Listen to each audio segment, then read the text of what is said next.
Nah, baik. Jadi sebetulnya kita tidak sadar bahwa kita itu seringkali mengucapkan kalimat-kalimat yang tidak boleh. Karena gini ya, kalau Anda mengerti soal ilmu mindset, bahwa kata-kata itu adalah doa.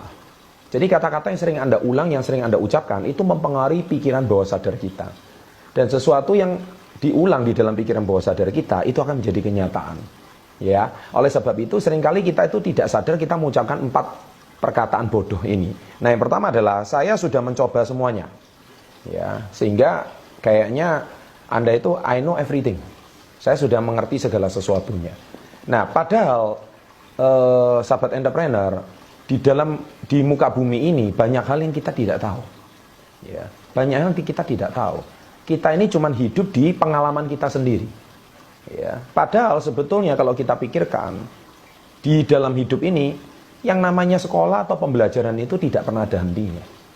Sebenarnya kita ini boleh dikatakan tidak tahu apa-apa. Ya, semakin kita belajar, akhirnya kita baru sadar bahwa sebetulnya banyak hal yang belum kita ketahui. Ya, tetapi Anda membatasi diri Anda, saya sudah mencoba semuanya.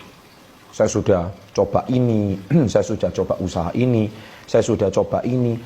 Pokoknya intinya segala sesuatunya itu Anda akhirnya menyerah. Padahal sebetulnya sahabat entrepreneur, Anda tidak boleh mengatakan saya sudah mencoba semuanya, nggak boleh. Selama Anda masih bernapas, selama Anda masih hidup, selama Anda masih bisa berusaha, selama masih punya kaki dan tangan, Anda harus mencoba. Orang yang nggak punya kaki dan tangan aja seperti ini, Nick Fujikit saja, dia akhirnya bisa menjadi seorang miliarder loh.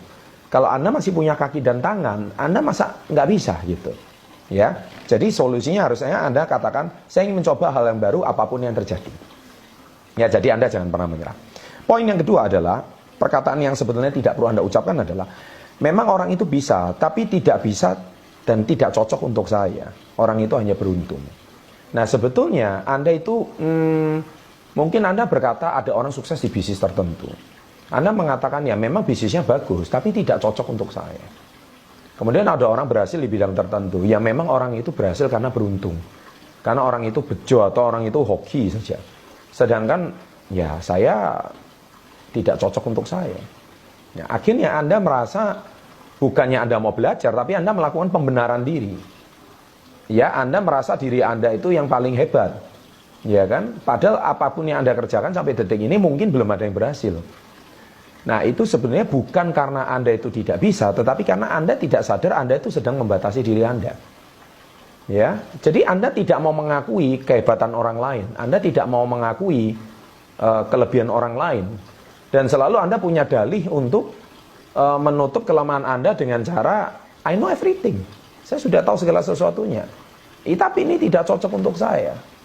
Nah, orang-orang seperti ini adalah orang-orang yang sebetulnya setiap hari hidup dalam batasan.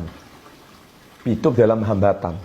Apa jadinya kalau Anda itu ya, misalkan kalau Anda tuh berjalan 100 meter, tapi di meter pertama itu sudah ada ranjau, meter kedua ada duri, meter ketiga ada granat contohnya, meter keempat ada binatang buas, meter kelima, jadi Anda ini belum melangkah ke 100 meter, Anda itu sudah harus banyak batasan.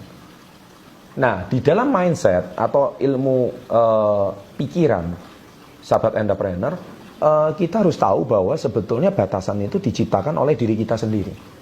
Kita mengizinkan batasan itu untuk menghambat kita. Saya nggak bisa ini, saya nggak bisa itu, saya nggak bisa ini, saya nggak bisa itu. Saya banyak menemui murid-murid saya atau selama 20 tahun saya bergerak di bidang pengembangan diri, saya banyak menemui orang-orang seperti ini. Mereka belum melangkah, mereka sudah punya segudang alasan. Mereka sudah punya segudang hambatan. Akhirnya mereka itu belum melangkah saja, mereka itu sudah penuh dengan kekhawatiran. Akhirnya mereka itu sudah secara nggak langsung, mereka itu punya teori dan punya dalil untuk membenarkan diri mereka. Ya kan? Akhirnya nggak bisa. Nah, menurut saya kasihan banget orang-orang seperti ini. Nah, harusnya solusi adalah orang sukses itu cari jalan, dan orang gagal cari alasan. Ini yang sering saya ucapkan. Jadi mulai dari sekarang jangan lagi beralasan. Jangan Anda mengatakan ini bisa, ini nggak bisa, dan sebagainya. Oke? Nah, perkataan bodoh yang ketiga adalah kamu tidak mengerti saya, kamu tidak pernah akan memahami saya. Saya nggak percaya ya, 7 miliar orang di muka bumi ini nggak ada satupun yang mengerti Anda. Ya, kalau